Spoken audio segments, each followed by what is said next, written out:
Welcome to Your True Calling. I'm so glad you're here. I'm Dr. Michelle Chappell, a psychologist and a rock star. I've helped thousands of people find their true purpose by discovering their one-of-a-kind superpowers. Each week, I'll share tools and client success stories to help you find gifts you don't know you have so that you can thrive in a career that fills your soul and passion projects that make you feel whole. I can't tell you how many times I've watched Oprah interview an expert on television, asking them, do you know why so many people don't know their true purpose? And they never know the answer. And I'm always leaning forward on my couch, waving my hand in the air, shouting, I know, but nobody can hear me but my two cats. You know, and I'd love for Oprah to interview me someday. But in the meantime, I just want to get out there and help you find your true calling because I know how to do it. And so here I am. And yet, the truth is, it took me 2 years to get the nerve up to start this podcast. What's the story with that, you might ask? I mean, if I've helped so many people, why did it take me so long? And why haven't I gotten my name out there and made my mark on the world in a bigger way? Because, and I'm sure you can relate to this, I have a fierce inner critic who tells me all the time, I'm never good enough. I mean, who do you think you are to start a podcast or write a book or go to Princeton or try to be a rock star? Yada, yada, yada. You get the idea. I mean, I'm sitting here on my couch waving my hand in the air at Oprah, but at the same time, I never really do anything about it because I'm afraid I'm going to get crushed. The truth is, I've choked every time I've tried to start. I'll write down some notes and then I can't find them later. You know, it took me forever to figure out how to work the mic. And then I listened to like 1,000 million podcast tutorials to figure out how to do it right. And then I was so overwhelmed by all the information that I just froze. And then everybody said I had to build a website first. So then I started working on that. And then I was trying to get the wording right. And, you know, you get the idea. Years go by. I was scared. At the same time, my marching orders from something way bigger than me was saying, do this podcast. It's been telling me that for 2 years. Do this podcast. It's really important for you to do this podcast now. And I'm like, okay, dude or dudette. I'm afraid I'm just gonna mess up. I'm petrified. And it's so strange because I absolutely know I can help you because I've helped thousands of people. The reason people can't find their true calling is because they don't know what their gifts are. But I guess the reason why I decided to tell you this is because I figure you could probably relate to it. I mean, the thing is that deep inside, we all have a gift rattling around in us that's trying to get our attention. And that gift points us to our true calling, and we ignore it because we don't fit in, we think, if we use that gift. It's too scary to put ourselves out there in such a vulnerable and authentic way because for so long in our lives, we were told we were wrong for being our true selves by a parent, by a school teacher, by a boss. You know, it's really hard to be your authentic self because you feel like you're going to get beat up for it. And it's because you have been beaten up for it. There's a wound associated with it. Some sort of authority figure dismisses that thing that we want to do so much. They shame us, they ignore us, they laugh at us, they criticize us, they make us feel less than. So we take that gift and the wound that's associated with it, and we stuff it deep into our unconscious, and we forget all about it. Well, here's the thing. The thing that makes you different is the thing that makes you strong. It's a big clue as to what your superpowers are and what your calling is. Typically, the kind of person I work with doesn't know what their gift is early in life, like Oprah. Oprah already knew she wanted to be an actress, and Oprah knew she had a knack for reading, so it makes a lot of sense that she has a book club now. Those two go together so beautifully, and we'll talk more about that later. But most of us, I mean, if we do have an inkling of what our gift is, odds are somebody shamed us so bad that we stuffed it down. So what do we do now? Well, the good news is that gift, the one that has the most juice for you right now, the one that has the most energy, is still inside of you. And it's trying to get your attention right now as you're listening to this podcast. You never lost it. It will always be there. And when you find it, you suddenly have all of this energy that you didn't have before because you stopped suppressing it. And the great thing is you can use that energy to change your life. So forgive me if I've been a little bit of a Debbie Downer here, sort of talking a lot about my inner critic, which, by the way, I gave the name KCRP, the radio station that plays 24/7 in your head that constantly gives you crap. Yeah, that's what I called my inner critic. KCRP can tell you that you can't do the very thing you want to do the most in the world. But just because it says that, it doesn't mean it's true. The funny thing about the inner critic is that it's based on people who have put you down before, but you can stop it at any time. And the way you stop it is by facing your fear. Yeah, I know you really feel like doing that, don't you? Well, that's what I had to do to actually be talking to you right now. I mean, I've had the goods the whole time, and you haven't heard from me for 2 years, and I might have been able to help you 2 years ago. Why wait any longer? And there's all kinds of research showing that when people put off doing something, for example, being in public, maybe playing a piano in front of people, whenever people are too scared to try something and they keep putting it off and putting it off, it builds up all of this anxiety, and the anxiety gets worse and worse the more they don't do that thing. So one of the ways to get you past that point of ferocious anxiety is just to do that thing that scares you the most. So here I am walking my talk, and just showing up actually makes me feel a little bit better. And that's how you'll feel too. There's a wonderful quote from Eleanor Roosevelt. Do one thing every day that scares you. So that one thing for me is talking to you right now. But see, that's what KCRP can't deal with. KCRP can't deal with you turning around and looking at it and saying, hey, I know what you're up to. If you think about it, it's almost like there are two radio stations playing at you. KCRP in one ear saying, you can't do it. And then there's like another radio station. I like to think of it as your soul station that says, yes, you can. In fact, it's why you're here. And it's almost like you're sitting right there between them. KCRP is coming from the left hemisphere, linear logic, words. And the soul station is coming from your right hemisphere, images, patterns, the bigger picture. And there you are in a tug of war. But if you just let go of one side, you end up going to the other. So let go, my friend.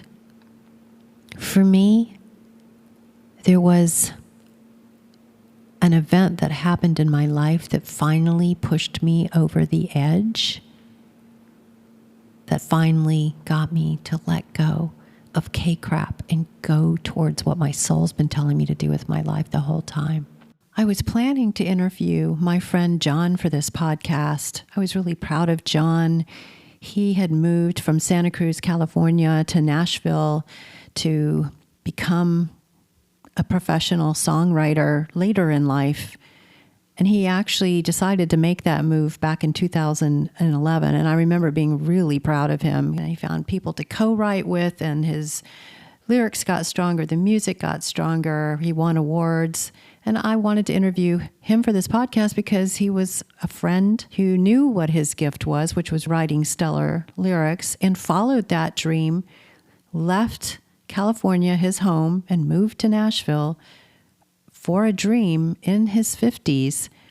But you know what? I never got to interview John because I kept putting it off. I was trying to make this podcast perfect, right? That's what we're talking about. The inner critic paralyzes you by trying to get you to be perfect. And I was never perfect. And I'm not perfect right now either. But because I never got around to it while I was trying to please my inner critic, John passed away before I ever got a chance to interview him.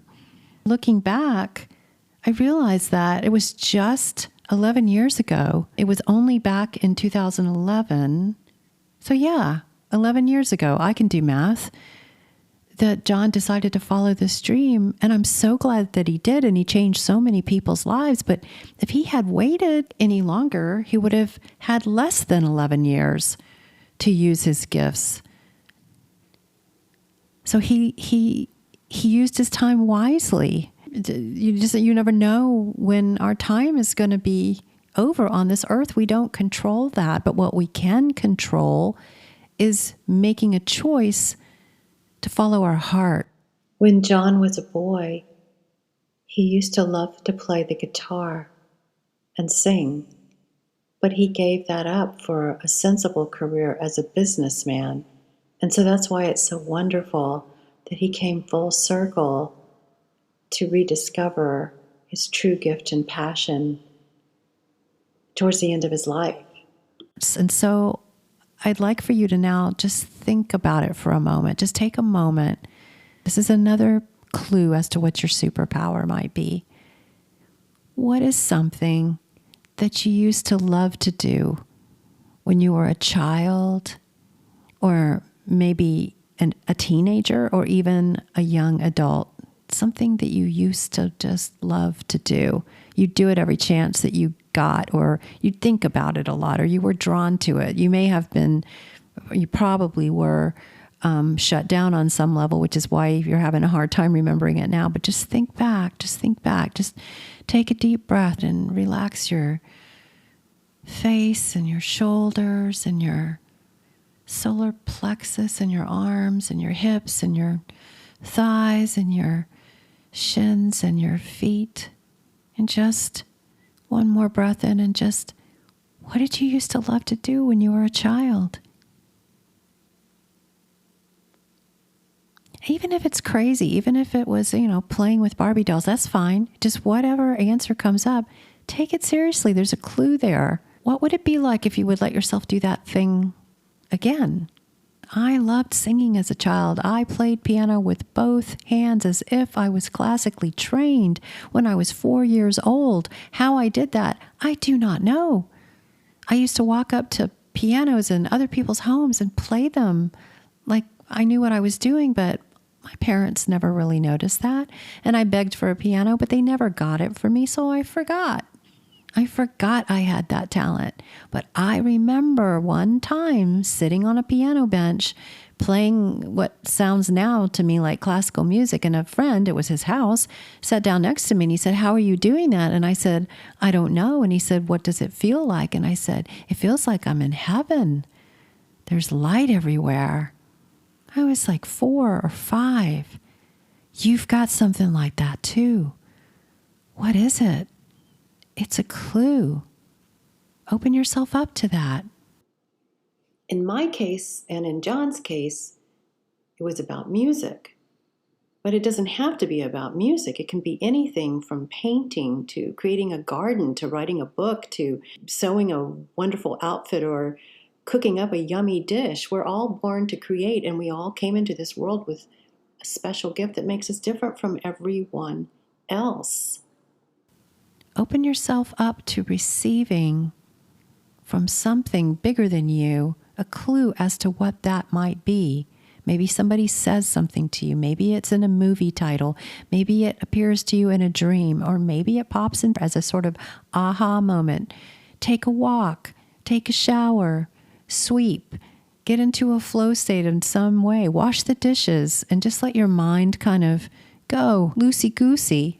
And that's often when these answers will come to you. And you see what's interesting is none of this involved the inner critic. This is just wonderfully fun to do. What makes your heart go pitter-patter? The inner critic inserted itself in there to protect us from being hurt. But unfortunately, that protection is a little bit too intense, and it's protecting us from the sour reaction maybe to doing what we love. But it shouldn't keep us from doing what we love. There's a difference. So give your inner critics like some thanks. Hey, I know you've been trying to like protect me from being hurt, but I appreciate that. I really do. But I would like to know what that thing is. You can take some time off right now, and I'm just going to sort of see what happens. Try it. This is one of the biggest clues there is to finding out what that gift might be. And even if it doesn't seem like it's that important, like maybe it was painting and now you're a CEO of a company, trust me, it's super important because it's pointing the way for your particular role on this earth right now. Each of us has a role to play. For example, there was a psychiatrist, Alice Miller, who studied under Freud, and she dutifully practiced what he taught her to do. And then she picked up painting as a hobby, and she began to notice that she felt really free when she was expressing herself on the canvas. And this sense of freedom transferred over to her psychoanalytic work, and she started to develop her own therapy that advocates for children. You see, many of her patients had been abused as children, but Freud didn't really address that issue in his work. Painting helped Miller feel liberated to answer her calling to do something about it. She carved out her own vocation and healed clients that couldn't have been reached otherwise. If you haven't noticed, the world is getting crazy. And this fear thing that's keeping us from doing what we're here to do, we got to give that a rest and just follow our hearts and do it. The time is now. We're running out of time, just like my friend John ran out of time, but he gave it a good, solid 11 years because he answered his calling. And so that's what I'm asking you to do now. What is that thing? Let it effortlessly enter your mind out of nowhere. Let clues come to you. See what happens. And just remember, that was a gift you were born with for a reason, and we need it right now. Everybody's got a role to play at this moment.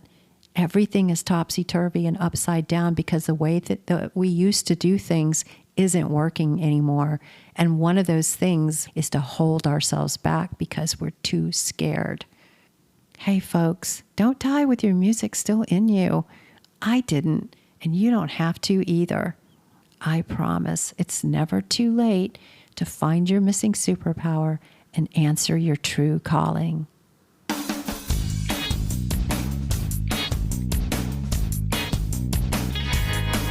Thank you for listening to Your True Calling. Please leave a review and share it with your friends.